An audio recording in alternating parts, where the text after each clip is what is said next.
by the Russian news agency Interfax are saying, that they've repeated about retaliatory measures. North Korea's foreign ministry lashed out at the U.S. for continuing. Okay. How do you know there's no action? Would you say that putting secondary sanctions on India, the largest purchaser outside of China, they're almost equal? What if I told you that every time the United States lashes out with sanctions, tariffs, or military pressure, it actually speeds up its own decline? Instead of isolating its rivals, Washington's aggression is forging new alliances across the world. Nations once divided by history are now standing shoulder to shoulder, united by a common goal: breaking free from U.S. dominance.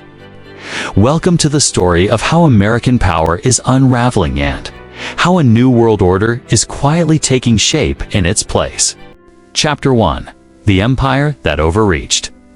History teaches us a simple truth: power never stays unchallenged forever. For decades, the United States ruled the global stage almost uncontested. After the collapse of the Soviet Union in the 1990s, Washington believed it had entered a permanent unipolar moment. It could intervene in foreign nations, dictate trade terms, topple governments, and weaponize the dollar without serious pushback. At least, that was the assumption. But geopolitics doesn't work like physics. There is no automatic equal and opposite reaction when a superpower strikes. For many years, weaker states simply couldn't respond. U.S. military might, financial leverage, and diplomatic reach were overwhelming. Countries that opposed Washington often faced coups, regime change operations, or crippling sanctions. That period, however, is fading. Something profound has shifted in the last 2 decades. America's relentless pressure on rival states China, Russia, Iran, and even India has not fractured them. Instead, it has pushed them into each other's arms. Rather than isolating its adversaries, Washington has accelerated the very thing it fears most: the rise of a multipolar world. A failed divide-and-conquer strategy. One of the oldest tactics in global politics is divide and rule. For much of the modern era, the United States used this playbook to keep potential rivals apart. Washington encouraged suspicion between India and China, tensions between Russia and Europe, and mistrust across Eurasia. If the world's largest landmass remained divided, U.S. influence would remain secure. But in trying too hard to maintain that dominance, the U.S. has created the opposite outcome. Recent years have seen a surprising trend. China, India, Russia, and Iran, 4 of the most important powers in Eurasia, are finding common cause. They are doing so through a growing bloc called the Shanghai Cooperation Organization (SKU), a partnership that Washington once dismissed as irrelevant. Today, it is anything but. At the latest SKO summit held in Tianjin in September 2025, the symbolism was unmistakable. Leaders from China, India, Russia, and Iran pledged deeper cooperation, not only in security, but in trade, development, and finance. What once looked like an organization limited to counterterrorism has transformed into a platform for building an alternative world order. When pressure backfires, consider India. For years, Washington invested heavily in cultivating New Delhi as a counterweight to Beijing. U.S. leaders, Republican and Democrat, alike praised Prime Minister Narendra Modi as the most pro-American Indian leader in history. Through initiatives like the Quad involving the U.S., India, Japan, and Australia, Washington hoped to lock India into a coalition designed to contain China. But then came the tariffs. Determined to reduce America's trade deficit, President Donald Trump slapped heavy duties on Indian goods, accusing New Delhi of taking advantage of the U.S. market. What was meant as leverage backfired spectacularly.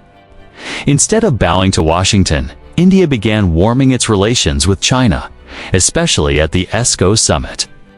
For decades, China and India were seen as rivals neighbors with deep historical disputes, including violent border clashes as recently as 2020.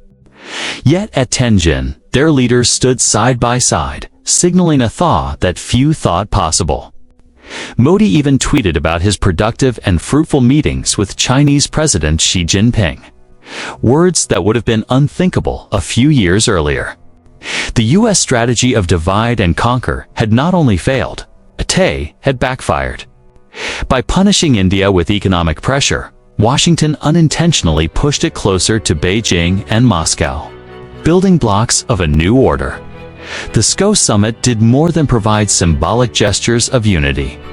It laid the groundwork for structural changes that directly challenge U.S. dominance.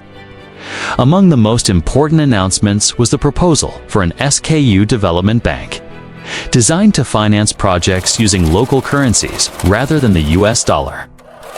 This move ties into a much larger trend, de-dollarization.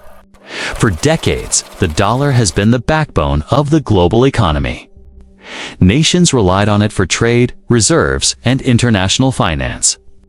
But that dependence also gave Washington immense power.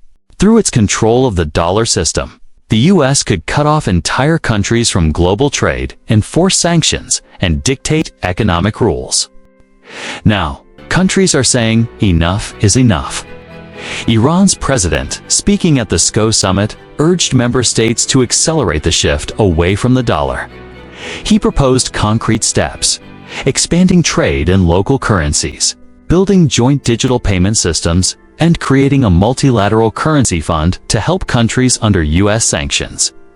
These ideas are not just talk. They are gaining momentum, especially when combined with China's financial initiatives and Russia's energy exports. China's global governance vision. The summit also highlighted another striking development: Beijing's call for a new kind of global governance. Xi Jinping unveiled a global governance initiative designed to complement China's existing projects like the Global Development and Global Security Initiatives. The message was clear: the post-World War II order, built largely by Washington and its allies, no longer reflects today's realities. Institutions like the United Nations and the IMF tilt heavily in favor of the West.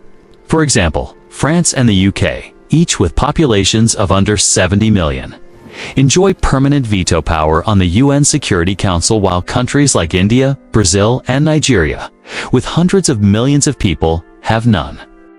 China's vision calls for something different, a system where all nations, regardless of size or wealth, have an equal voice. No double standards. No small group of powers dictating rules for everyone else. For countries across the global south, many of which still carry the scars of colonialism, this message resonates deeply. A growing network of alternatives. It's important to recognize that the SCO does not stand alone. It overlaps with another rising bloc, BRICS. Together, these organizations now include or coordinate with much of the global south, representing the majority of the world's population. Every year, more countries apply to join. The U.S. sees this as a direct threat to its economic and political influence. That is why Washington has been so determined to fracture these alliances.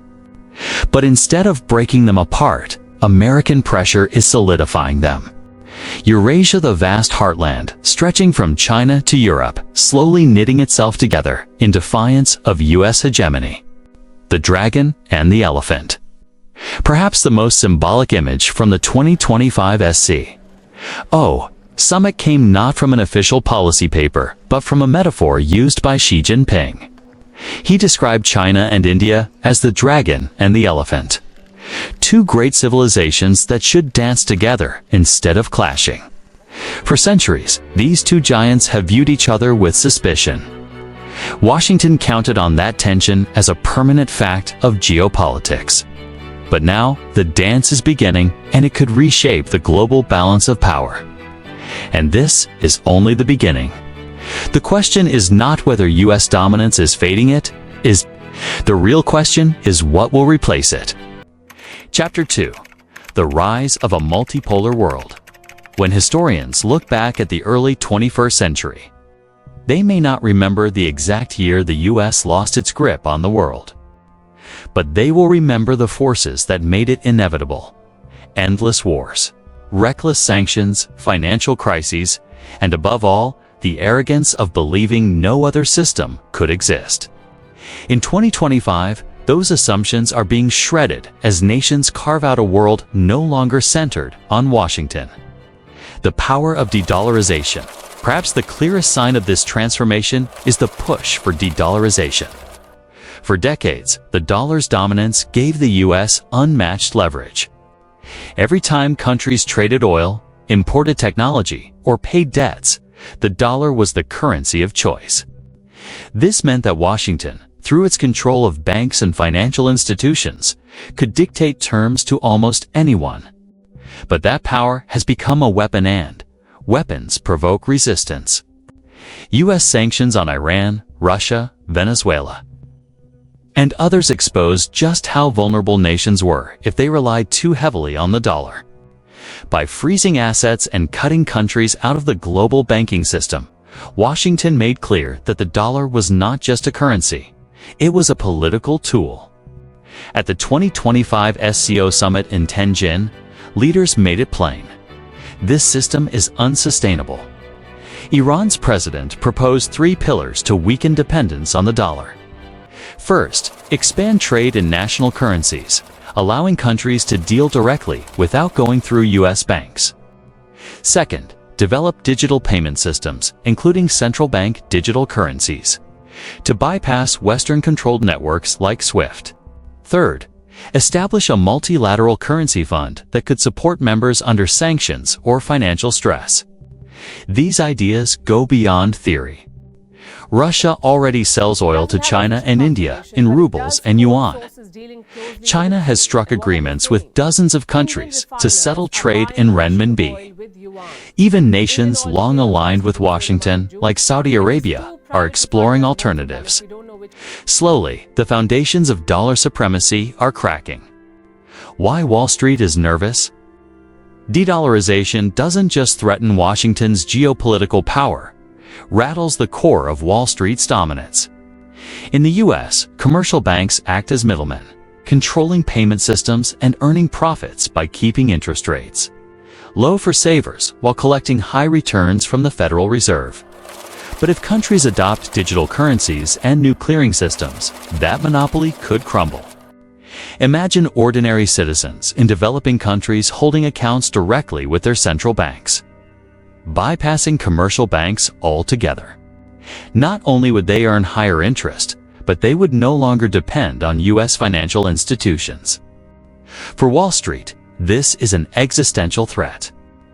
Rewriting the rules of global governance. Finance is only one part of the story. At Tianjin, China went further by calling for a global governance initiative, a plan to reform international institutions to reflect today's balance of power. Since World War II, bodies like the United Nations, World Bank, and International Monetary Fund have been dominated by the West. The UN Security Council, for example, still gives permanent veto power to the US, UK, France, Russia, and China, an arrangement designed in 1945. Back then, colonial empires still held sway. Today, countries like India, Brazil, Nigeria, and Indonesia, with populations in the hundreds of millions, are denied that same voice. The SCO Declaration openly challenged this imbalance.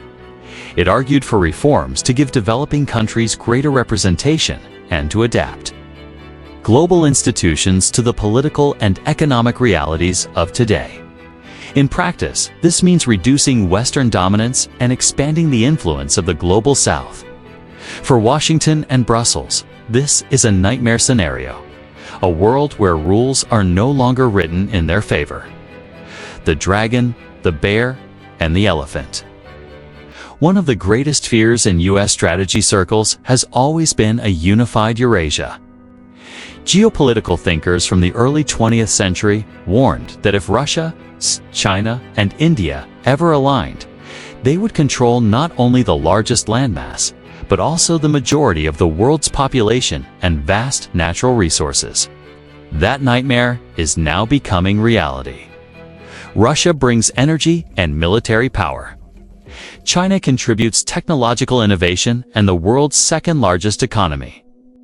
India adds demographic weight and one of the fastest-growing markets. Together, with Iran acting as a vital energy hub and bridge to the Middle East, this coalition represents nearly one-third of global GDP when measured in purchasing power. For decades, Washington assumed deep rivalries like the China-India border. Disputes or India's reliance on U.S. trade would prevent this alignment. But the more aggressively the U.S. acts, the more incentive these countries have to overcome their differences. As Xi Jinping put it at Tianjin, the dragon and the elephant must learn to dance together. The symbolism is powerful, to ancient civilizations choosing partnership over rivalry. A post-Western world. Critics in the U.S. dismiss gatherings like the SCO and BRICS as talk shops. But dismissals are often a sign of denial. The reality is that these summits are laying bricks, sometimes literally, for a new world order. Trade routes, development banks, energy deals, and digital payment systems are not abstract promises. They are infrastructure, binding nations together outside of Washington's orbit. The SCO declaration was explicit. The world is moving toward a more just, equal, and representative multipolar direction. That's diplomatic language for a blunt reality. The era of U.S. hegemony is ending. For countries in the global south, this is not just about geopolitics, it's about dignity. For centuries, many of them lived under colonial rule. In the decades after independence, they still had to operate under systems designed by former empires. Now, with organizations like SCO and BRICS, they are demanding an equal seat at the table. Washington's dilemma. U.S. leaders know what's happening. They see the headlines warning that the SCO summit could challenge U.S. dominance. They hear their own advisors admit that America's heavy-handed tactics are driving allies away. Yet Washington finds itself trapped. Its entire global strategy depends on maintaining primacy. To back down would be to admit decline. To push harder only accelerates resistance. This is why even mainstream analysts now admit the obvious. U.S. attempts to divide Eurasia are failing. The harder Washington tries, the faster Eurasia integrates. A new map of power. So, what does the future look like? It will not be a mirror image of U.S. unipolar dominance. China does not seek to be the sole superpower. India insists on strategic autonomy. Russia wants recognition of its security sphere.